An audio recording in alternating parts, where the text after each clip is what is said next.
and our bilateral relations with your lovely country, India, Freddy Svane, is of course extremely tight and also cordial. And we'll see much more to come in the years ahead. We are extremely happy to work with the Honorable Minister for External Affairs, Dr. Jai Shankar, his good friend of Denmark. We also good friend of India as a Danish ambassador. We would like to see a strong, dedicated India based on democratic values, who will be the next Prime Minister. But if you follow the kind of indications or here, there, everywhere, it seems that we will also be looking towards the third tenure of Honorable Prime Minister Narendra Modi. See a cup of the future. Casual shirt here. Hello and welcome to our podcast, Sahitya Subharti. Today we have a special guest, Mr. Freddy Svane. He's the ambassador to India. He's the ambassador Of Denmark. of Denmark to India. Sorry. No, Welcome to I'm Smart. proud of it. Thank you very much. And also, if pleased to be invited by you. Sure. Sir, I'd like to ask a few questions from you. Please. For the first time, Denmark was invited to G20 World. Two meetings. You were invited. One in Chennai and one in Goa.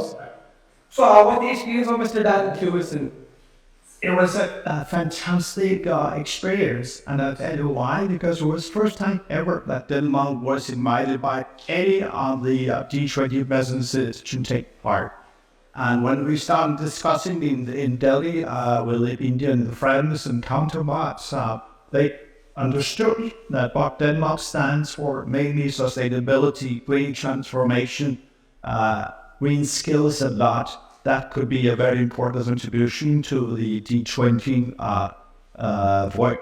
And finally, Denmark will soon participate in the two ministerial meetings. And I think some of the wordings that in finally the very famous Day Declaration, they come also the inspiration from Denmark in that context. I have this data from Indian Embassy in Copenhagen stating that bilateral trading services between India and Denmark was USD 4.52 billion in 2022, in which the imports to Indian services amounting to USD 3.13 billion and export in services sector by India valued at USD 1.39 billion. I'd like to know what is the reason behind this deficit? I would not put too much attention to these numbers or ciphers, because they are only a kind of a glimpse of what's really happening. When Indian companies are selling their services abroad, IT as an example, or they're investing in Denmark, it might not come directly out of India, it might come from some of the other parts where this Indian conglomerate they will operate. The same goes for Danish companies. So it's not that I don't think it gives fair picture of the relations. It is an indication where we are and what can be done. But I have to say that we investing a lot from Denmark in India. We see an increasing number of Indian companies investing in Denmark. Infosys, as the latest example, have put it in quite significant investments in Denmark. We are happy with that. We're also happy to see Danish companies being a partner of the visit of your Prime Minister, namely to make India great, good, and we will suggest bring as well. The next question is a little bit, I would say, political. That's not an issue. Please don't shy away. The 2024 US president elections. Hi. Very different on Denmark's stand on Ukraine and Russia. Considering that if there is a shift in power. No. Denmark, like India, we have a very well-defined priorities and objectives, and whoever is president or prime minister in XYZ country does not impact how Denmark or, I guess, India would act in geopolitical context. Of course, we have to take note about what will happen in a nation like US, the world's largest democracy, the world's only superpower as we speak. Of course, the person who is at the helm of that society, that nation, will have an impact. We have seen that earlier on. But that should not in any way impact the way in which country like Denmark, we are defining our national interest. U.S. is an important strategic partner for Denmark. The same goes for India. And our bilateral relations with your lovely country, India, Freddy Svane, is of course extremely tight and also cordial. And we'll see much more to come in the years ahead soon. What is your take on the current foreign policy of India? I mean, considering that this S. Jaishankar is very much popular around the world. He has to be popular because he is representing the world not just a democracy and also a country, a nation which is really emerging economically, geopolitically, strategically as one of the biggest players. And with the Viksit Bharat mission ahead, then of course the importance of India will only increase. We are extremely happy to work with the Honorable Minister for External Affairs, Dr. Jaishankar, is a good friend of Denmark. We also a good friend of India. And of course, we see that under his tenure as Minister for External Affairs, we have seen a doctor very clearly define Indian views on a number of issues. It's called the Indian way. And I can only say, as a Danish ambassador, we would like to see a strong, dedicated India based on democratic values, as well as the full support of multilateralism and usually a kind of important values and principles. Since you have already spoke so good about the current foreign policy, I'd like to ask if what happens if we also are having prime minister elections in our country this year. What happens if there is a power shift? Will it affect the direct investment in the market? No, we believe in India. We support India. We see the merits from India, and we have also taken note of where India is moving. The trajectory that the year is moving into is, of course, something that is very clear and keen to us, close to us. We have a very tight partnership, which means that we bring in our skill, our technologies, ways of doing things, and we do it in such a way that we're not telling you to do this or not to do that. We are not teaching, no preaching.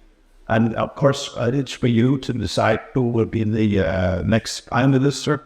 But if you follow the kind of indications or that everywhere, it seems that we will also be looking towards the third tenure of Honorable Prime Minister Narendra Modi. But it's up to you, to those who can cast a vote and who are interested in casting a vote, to decide who should be at the helm of your faith. So science and management. I have a question about the free trade agreement. I mean, we have what UAE, South Korea, Australia, Japan, what already are partners, and already talks are going on between UK, Canada, and New Zealand also. Will we see some steps between Denmark and India? Yeah, that's a good question. Denmark is part of the European Union, and if there is a free trade, which I hope coming soon at some point in time. Considering Nordic countries only. No. I mean, Denmark, Sweden, Finland. We are members of the European Union. The way it looks, the European Union, they will negotiate free trade agreements that will be on behalf of all of our countries, including Denmark. But coming to India specifically, we would like to see this agreement to be reached as soon as possible. We stopped the first round of negotiation back in 2013. And now I hope that despite what has happened across the world, we need to have a pause from top down. So the politicians will say, the leaders will say, we need this agreement. See how much of challenges we are facing for the time being, see how many challenges we actually in COVID with disruption of global supply chains and so forth. And in that context, we need to have kind of structure surrounding what we're doing economically, commercially, and so forth. So I do hope, and I'm a strong defender of free trade, and I hope that we soon will see some kind of beyond the same. That's very good. But let's move. And those who are following, please take good notice of the strong wish of Denmark, but also the European Union through that agreement as well as possible. Since it's your first visit in a university, Subharti University, I'd like to know how was your experience, and moreover, I'd also like to ask what all as an educational institute, the gap between your country and ours, what all we can do so that we can somehow come together. Yeah, it's my first visit, as you rightly said. I can guarantee and tell all of you this is not my last visit. I've been to many different universities or teaching institutions across India. What struck me here was the level of creativity, buy-in from the students, the whole vibration that's surrounding this institution. I think it's a great place, and I hope that many more people will come here and get a feeling and a sense of what's happening here. And now we are touring because we have a Danish artist, a famous Danish artist, like the tortoise on sculpture, famous. She's here, and of course you see the exchange between Danish artists and the artists and shoes of artists here in this famous, really brilliant institution. It's of course an eye-opener. And when I see all the paintings we just inaugurated, the exhibition is really outstanding. And so you come to a place where the level of creativity, but also the professionalism that has been really transformed into the different artworks is outstanding. So I don't think there is a gap when it comes to education. The fact that India is the youngest democracy of the world, I mean, we're so young here, then you also live with the youth, not only of India, but you also the youth of the planet, the map.